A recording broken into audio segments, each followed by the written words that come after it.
Hello everyone, welcome to very first class of ratio proportion and variation. And इससे पहले हमने percentage complete किया है। अगर आपने पुराने वो लेक्चर्स मिस कर दिए तो you can find the link of those lectures in the description. Playlist बना रखी है अर्थमेटिक के लिए, राइट।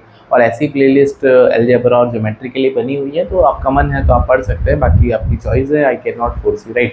तो चलिए शुरू करते हैं आज का वीडियो। आज हम बात करेंगे रेशियोज के बारे में, राइट।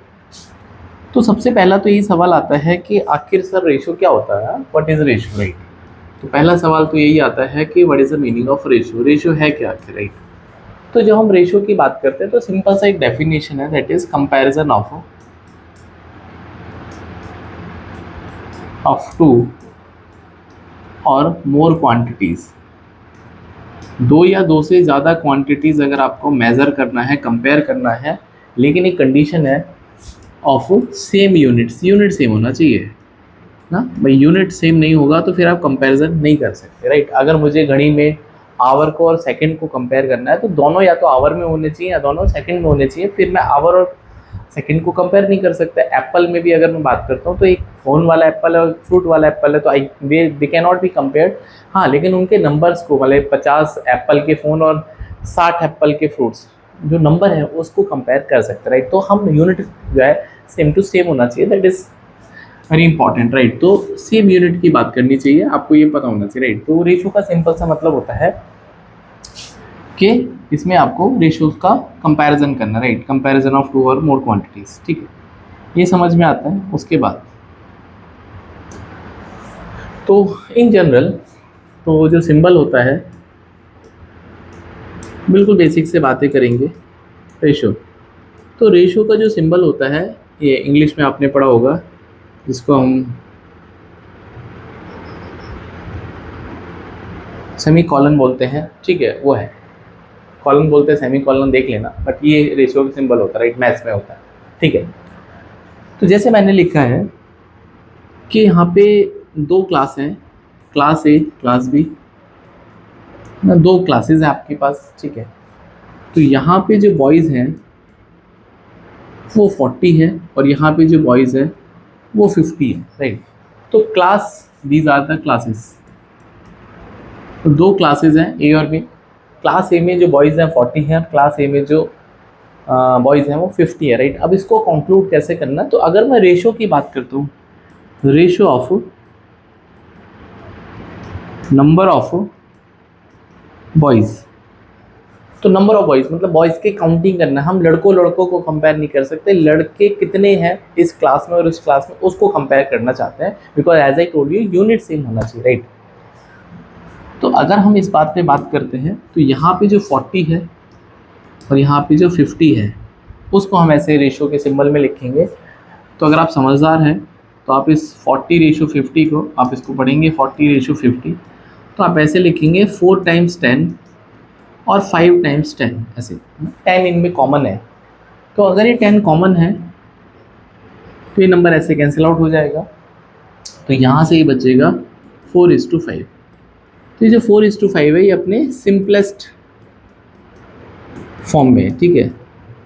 तो जब भी हम रेशियो लिखते हैं ट्राई कि हम इसको सिंपलेस्ट फॉर्म में लिख पाएँ। सिंपलेस्ट फॉर्म का मतलब क्या होता है, 4 और 5 में कुछ भी कॉमन नहीं है एक्सेप्ट 1, राइट।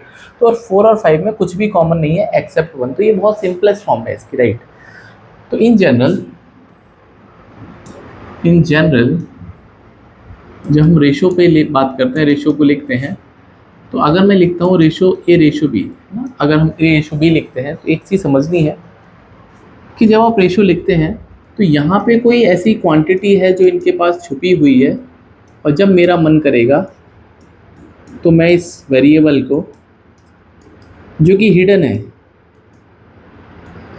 उसको हम पिक्चर में लेके आएंगे, राइट। तो ये हिडन वेरिएबल है। जैसे यहाँ पे जो, अगर मैं 4 और 5 को देखता हूँ, तो अगर मैंने इसको 3 से मल्टीप्लाई करा और इसको भी 3 से मल्टीप्लाई करा, तो ये मेरा हिडन वेरिएबल है, बट मैं जब चाहे इसको यूज़ कर सकता हूँ, राइट। तो ये बहुत इंपॉर्टेंट बात है जो कि अभी तक हमने बात करी कि रेशियो आखिर होता क्या है, रेशियो में हम किस चीज़ों को कंपेयर कर सकते हैं, कैसे हम उसको रिप्रेजेंट कर सकते हैं, राइट। आप इसको नोट डाउन कर लीजिए, ठीक है। उसके बाद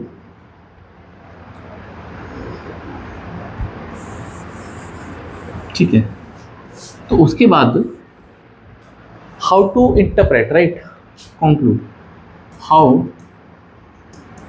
टू इंटरप्रेट रेशियोज। तो रेशियो को आप कैसे इंटरप्रेट करेंगे, कैसे पढ़ेंगे, राइट? तो मैंने लिखा 4:5। तो यहाँ से आप क्या क्या चीज़ें कंपेयर कर सकते हैं, क्या कंक्लूजन कर सकते हैं, राइट? तो मैंने इसका नाम दे दिया फॉर एग्जांपल ए में बॉयज़ और बी में बॉयज़, राइट? ये नंबर ऑफ बॉयज़ थे, ए के नंबर ऑफ बॉयज़ और बी के नंबर ऑफ बॉयज़, यही मतलब था, यही मतलब था इस वाली बात का। तो मैं इसको थोड़ा सा हाईलाइट कर देता हूँ।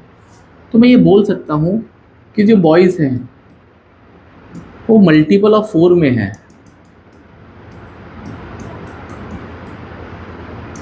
तो क्लास ए में जो लड़के हैं वो 4 के मल्टीपल में है, बिल्कुल सही बात है। वहीं पर जो क्लास बी में है वो बॉयज़ हैं, वो मल्टीपल ऑफ 5 में है। तो क्लास बी में जो लड़के हैं वो 5 के मल्टीपल में है, क्लास ए में जो लड़के हैं वो 4 के मल्टीपल में, राइट? तो इसीलिए अगर हमको कॉमन मल्टीपल लेना है, ठीक है, तो अगर हमको इसका कॉमन मल्टीपल लेना है तो हम यहाँ पे एक नंबर लगाएंगे 4 और 5, ठीक है। तो इसका मतलब यह है कि 4 के मल्टीपल में है, 4 नहीं है, 4 हो भी सकते हैं, 4 के बाद 8 भी हो सकते हैं और उसके बाद 12 भी हो सकते हैं, ऐसा कुछ हो सकता है। बल्कि इवन आप जो के है, जो आपके पास के है 4 के रेशो 5 के, तो के जो होता है वो रियल नंबर को बिलोंग करता है। अब रियल नंबर प्लस माइनस कुछ भी हो सकता है, लेकिन कुछ भी होगा वो कॉमन होता है, राइट? तो रेशो रियल नंबर को बिलोंग कर सकता है लेकिन जीरो नहीं होता, राइट? जनरल ना, के can't be zero in general, हो भी सकता है लेकिन जनरली होता नहीं है, क्योंकि फिर 0/0 बन जाएगा तो उसको कोई मतलब कॉन्क्रीट वे है नहीं, ठीक है। तो ये समझ में आ गया कि रेशियो को आपको लिखना है 4 के और 5 के। तो ये हिडन वेरिएबल है के, राइट? इसको हम जब चाहे यूज़ कर सकते हैं। तो इसको मैंने कैसे इंटरप्रेट किया कि बॉयज़ 4 के मल्टीपल में और क्लास बी में बॉयज़ जो है 5 के मल्टीपल में, राइट? उसके बाद 4 के और 5 के, तो यहाँ पे जब हम टोटल की बात करते हैं, हम ऑल की बात करते हैं, हम सम की बात करते हैं, इसका मतलब होता है ऐड। तो इन सब का मतलब लिटरल एक ही है कि भैया जी इनको ऐड कर देना 4 के प्लस 5 के, तो ये 9 के आएगा। सिमिलरली अगर हम बात करते हैं डिफरेंस की, सब्ट्रैक्ट की, और हम बात करते हैं एक्सीड, फीवर, तो इन सब का मतलब होता है कि एक बड़े नंबर में से छोटे को जनरली माइनस करना, राइट? तो इसका मतलब है 5 के माइनस 4 के, ठीक है। तो ये जो वर्ड्स हैं हमको ये बताते हैं कि, और इवन ये भी आ सकता है इसमें मोर देन, लेस देन, ये सब जो वर्ड्स हैं इनसे आप पहचानना सीखो कि वो डिफरेंस की बात करना चाहता है, इन दोनों के अंतर की बात करना चाहता है। और हम टोटल की बात करते हैं, ऑल की बात करते हैं, एडिशन की बात करते हैं, सम की बात करते हैं, तो इनका मतलब सबका प्लस होता रहेगा। तो ये सारी चीज़ें आपको एज अ रेशियो में समझ में आना चाहिए when we are starting the chapter, right? ये मतलब है बिल्कुल बेसिक रेशियो, राइट? चलिए I am going to erase it, right?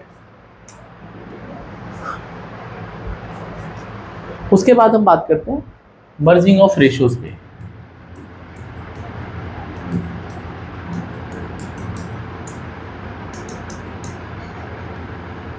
तो रेशियो को मर्ज कैसे करते हैं? It is not ratio, actually vocabulary में रेशियो होता है, रेशियो, राइट? चलो, तो इंग्लिश की क्लास नहीं है ये बाय द वे, ठीक है। तो मर्जिंग ऑफ रेशियो का क्या मतलब है, ठीक है? मान लेते हैं आपके पास एक नंबर है ए, एक है बी, एक है सी, ठीक है। तो मैंने बोला ए रेशियो बी जो है वो 2 और 3 का मल्टीपल है, और बी और सी जो है वो 4 और 5 का मल्टीपल है, ठीक। तो यहाँ पर आपको ए रेशो बी रेशो सी का वैल्यू कैलकुलेट करना है, ठीक है, इंडिविजुअल वैल्यू। अब मेरी बात को ध्यान से सुनिए। तो मैंने बोला कि ए और बी का वैल्यू और सी का वैल्यू एक साथ लिखना है, तो ये वैल्यू 2 और 3 है, और बी और सी के लिए ये वैल्यू 4 और 5 है, ठीक है, 4 और 5 है, 4 और 5 है। अब क्योंकि ये बी और बी आपस में कनेक्ट कर रहा है, तो यहाँ पे हम कॉमन वेरिएबल लाइक एक्स लगा लेते हैं ना, तो सब में कॉमन वेरिएबल आएगा, राइट? सब में कॉमन वेरिएबल आएगा। तो पॉइंट टू बी नोटेड कि यहाँ पे जो बी है वो 3 का मल्टीपल है पहले वाले एक्स, और यहाँ पे जो बी है वो 4 का मल्टीपल है। तो मैंने आपको एक बात बताई भाई, बी तो बी है, मधुमक्खी, बी मतलब अल्फाबेट, राइट। तो एक 3 और 4 का ऐसा कोई कॉमन नंबर ले लो जो ये वैल्यू इक्वल हो जाए। तो कभी भी आपको अगर कॉमन दिखता है, कभी भी आपको कॉमन जो दिखता है उसको मेक इट इक्वल, तो इसको इक्वल बना लो, तो इसको इक्वल बना लेंगे। तो इक्वल बनाने के लिए 3 और 4 में क्या मल्टीप्लाई करो जो ये कॉमन बन जाए, तो 3 और 4 का एलसीएम 12 होता है। तो जब आप मल्टीप्लाई करेंगे तो आप सारे के सारे रोज में मल्टीप्लाई करेंगे ना, मतलब आप हर हर एक रो के पर्टिकुलर नंबर में सब में मल्टीप्लाई करेंगे, ऐसा नहीं सिर्फ बी में मल्टीप्लाई करेंगे। मतलब क्या है इस बात का कि अगर मुझे इसको 4 से मल्टीप्लाई करना है और इसको 3 से करना है, तो मैं सारे के सारे नंबर से मल्टीप्लाई करूंगा जो इस रो में आएंगे। इस रो मतलब इस रो, ठीक है। चलो, तो 4 इंटू 2 कितना होगा, 4 इंटू 2 8x हो जाएगा, 3 इंटू 4 12, 4 इंटू 3 12, तो ये बी 12 हो जाएगा, और 5 इंटू 3 15x। तो मैं इस बात की श्योरिटी कर सकता हूँ क्योंकि मैंने बोला था इस x का कोई रोल नहीं बचेगा। तो ये जो रेशो है ये आपका 8:12:15 आएगा, ठीक है, ये आंसर है। तो ये बहुत बेसिक तरीका है समझने का, राइट। अब दूसरा तरीका क्या है उस पर बात करते हैं, राइट। मेरी बात को ध्यान से समझते रहोगे तो आपको मज़ा आएगा पढ़ने में, ठीक है। रेड कलर दिखता है, ठीक है, दिख रहा है। तो मैंने बोला ए और बी का रेशो 2 और 3 का है, और बी और सी का रेशो 4 और 5 का है। अब बस एक चीज़ नोटिस करनी है जो मैं आपको सिखा रहा हूँ कि यहाँ पे आपने बी पे ख़त्म किया है और यहाँ पे आप बी से शुरू कर रहे हैं ना, भाई साइकिल बन गया, A to B, A to B, then B to C, ठीक है।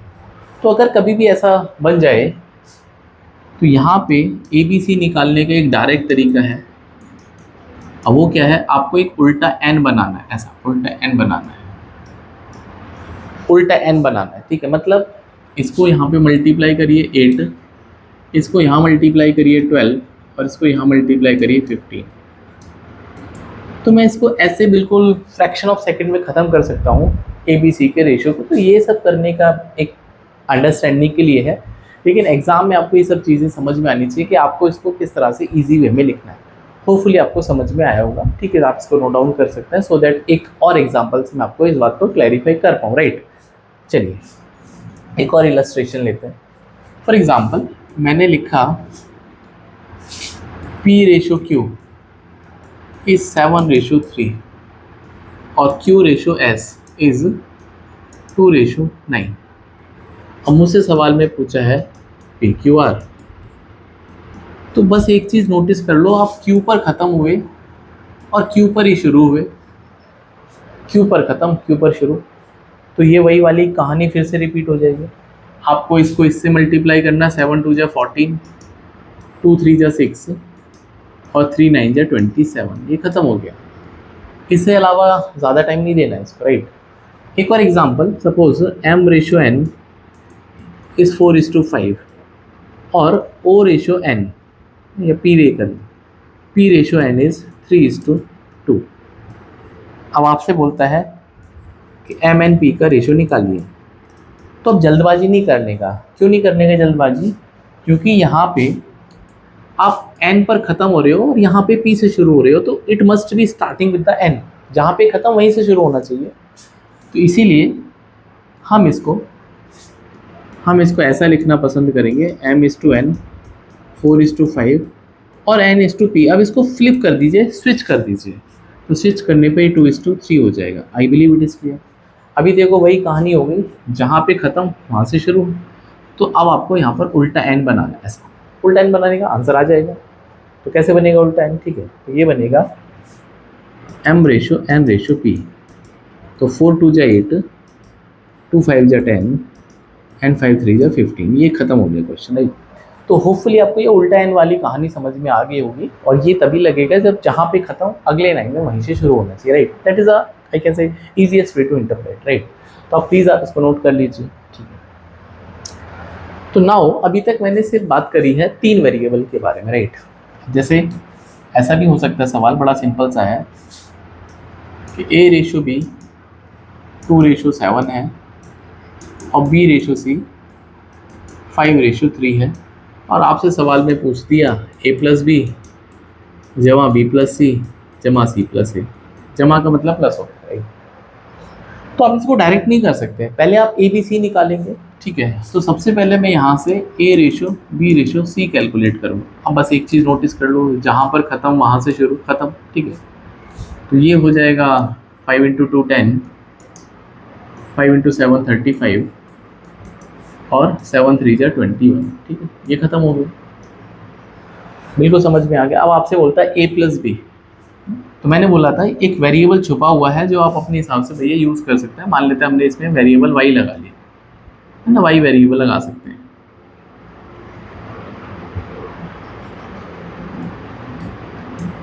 वाई वेरिएबल, ठीक है। अब आपसे बोलता है ए प्लस बी करना है, तो 10y प्लस 35y आपके लिए लिख के बता रहा हूँ। बी प्लस सी करना है तो 35y प्लस 21y, और सी प्लस ए करना है तो 10y प्लस 21y, ठीक है। अब ये सब नंबर सिमिलर टर्म्स हैं, y है, सब में जोड़ सकते हैं इसको। तो बनेगा 45y ratio 56y ratio 31y। अब इस y को आप पिक्चर से हटा सकते हैं, सब में कॉमन है। तो ultimately the answer is 45 ratio 56 ratio 31। Hopefully you enjoyed this, ठीक है। आंसर आ गया, I believe it is clear, right. तो ये अभी तक मैंने 3 वेरिएबल पे बात करी, राइट। अब हम थोड़ा सा एक लेवल बढ़ाते हैं और आपको बात करते हैं 4 लेवल पे क्या चलेगा। तो मैंने लिखा ए रेशो बी 1:2, बी रेशो सी 5:3 और सी रेशो टू 4:5, ऐसा आपने लिखा। और आपसे बोला जाएगा कि आप ए बी सी डी का रेशो निकाल दो, ठीक है। तो कोई भी बड़ी चीज़ की शुरुआत छोटे से होती है, पहले आप छोटा छोटा सीखते हैं फिर बड़ा कुछ काम कर सकते हैं, सेम। तो मैंने एक बात बोली कि यार पहले ए बी सी डी से अच्छा है पहले मैं ए बी सी निकाल सकता हूँ। ए बी सी निकालना तो आसान है भाई, ए बी सी के लिए अब तो ये चाहिए बस। तो ये कैसे निकलेगा, ऐसे निकलेगा 5 और 10 और 6, भाई ये तो मैंने अभी आपको सिखा ही दिया। अगर आपको ए बी सी निकालना है तो इसे उल्टा एन बना सकते हैं। अब बात है बस सी और डी की, बस सी और डी की बात करनी है। तो सी के लिए सोचो भाई, सी और डी है 4:5, तो यहाँ पे 4 लिखेंगे या 5 लिखेंगे, अलग से लिखना है, एक ही लाइन में लिखना है, राइट। अब वरना और भी समझदार हैं आप, तो अब ये समझ लो कि सी और डी का रेशो 4 और 5 का है, तो आप ये बोल सकते हैं कि मैं इसको 1.25 से मल्टीप्लाई कर रहा हूँ। 4 में क्या मल्टीप्लाई करूँ जो 5 आ जाए, है ना। तो 4 में क्या मल्टीप्लाई करो जो 5 आ जाए, तो k का वैल्यू आएगा 5/4, जिसका मतलब ही होता है 1.25। बट हर बार ये अच्छा नंबर बनेगा या ऐसे मल्टीपल बनेगा ज़रूर नहीं है, ठीक है। इसलिए तो यहाँ पे फिर वही कहानी हो गई कि जो सी है जो कॉमन है उसको इक्वल कर लेते, राइट। तो उसमें तरीके बस ये हैं, आप इसको भाई 2 से मल्टीप्लाई कर लो, इसको 3 से कर लो, कर सकते हैं। तो ये बनेगा 2 5 × 10, 10 2 × 20, 6 2 × 12, 4 3 × 12 एंड 5 3 × 15। तो ये आपका इंडिविजुअल रेशियो आ गया, राइट। तो इस क्वेश्चन का आंसर बनेगा 10 20 12 और 15। होपफुली यू अंडरस्टूड, ठीक है। तो ये तरीका है, आपके पास 4 वेरिएबल है, 5 वेरिएबल है, लेकिन आपको पहले 3 पे काम करना है, 3 के बाद 4 पे, 4 के बाद 5 पे, राइट। शॉर्ट ट्रिक बहुत है, लेकिन मुझे लगता है कि शॉर्ट ट्रिक से अच्छे का आप एक बेसिक मेथड समझिए जिससे आप क्वेश्चंस को डिकोड करना या अटैम्प्ट करना सीख जाए, because CAT is all about आपका कंसेप्ट चेक करता है, राइट। चलिए ये समझ में आई थिंक आपको आ गया होगा, राइट। चलिए एक और क्वेश्चन करते हैं। हमने लिखा कि m ratio n 7:3, n ratio p 2:1 और p रेशो q इज 1:2, ठीक है। तो इसको हम 5 कर लेते हैं, ठीक है, ऐसा। तो आपसे सवाल ये है कि m + n, n + p, p + q और q + m का रेशियो पूछा, राइट। आपसे सम करके वैल्यू पूछ सकता है, ठीक है। तो पहला तो यही काम है कि आपको इंडिविजुअल रेशियो निकालना है। मेरा टारगेट है कि मुझे mn पी और क्यू कैलकुलेट करना है इंडिविजुअली, राइट। तो पहले तो वही काम करेंगे कि जहाँ पर ये ख़त्म हो रहा है अगली लाइन में वहीं पे शुरू है। तो पहले मैं एम एन पी कैलकुलेट करना, तो वो तो डायरेक्ट है एम एन पी कैलकुलेट करना, ये तो बहुत डायरेक्ट मैंने आपको सिखा दिया। ऐसे उल्टा एन बनाना है, ऐसे मल्टीप्लाई करना है, ठीक है। ये अच्छा कलर लेते हैं, ओके। तो ये बनेगा 7 2 14, 2 3 6 एंड 3 5 15। समझ में आ गया? बिल्कुल सर। और पी और क्यू दे रखा 1:2। अब मेरी बात को थोड़ा सा और ध्यान से सुनिए ना, हर बार कोई ज़रूरी नहीं है मल्टीप्लाई करना, थोड़ा दिमाग भी रखना, ऑब्जर्वेशन रखना। ये आपको सीधा सीधा बोलता है कि अगर ये 1 है तो ये 2 है, मतलब ये डबल है। डबल हो गया क्यों? तो 15 का डबल कितना हो जाएगा? 30। तो मैं इसको यहीं पे ख़त्म कर सकता हूँ। हर बार ऐसा वो फर्जी तरीके नहीं अपनाने हैं कि जहाँ पे लगता है कि चीज़ें सहूलियत से हो सकती है तो उसको सॉल्व करना है, राइट। बस ये ख़त्म हो गया। अब ये बोलते हैं m+n, ये हो जाएगा 20, n+p ये हो जाएगा 21, p+q ये हो जाएगा 45, last but not the least q+m ये हो जाएगा 44। और 30 और 14 44, ठीक है। ये आपका आंसर बन गया। कुछ कॉमन है तो आप चेक कर लें, राइट। तो होपफुली आज की क्लास में आपने बहुत बेसिक से रेशियो और कैसे हम रेशियो को मर्ज कर सकते हैं वो सीखा होगा। नेक्स्ट क्लास में और बातें करेंगे, क्वेश्चंस भी सॉल्व करेंगे। वीडियो अच्छी लगती है तो आपको लाइक करना है इसको, and you can share the video also. And Telegram group join कर सकते हैं जहाँ पे PDF अवेलेबल है, बहुत सारे क्वेश्चंस अवेलेबल हैं, एंड आई विल ट्राई कि आपको अच्छी से अच्छी चीज़ें प्रोवाइड करूँ। So thank you and see you, bye, take care. पसीने बहुत हैं तो I am working for you, you can appreciate it, try, bye, take care.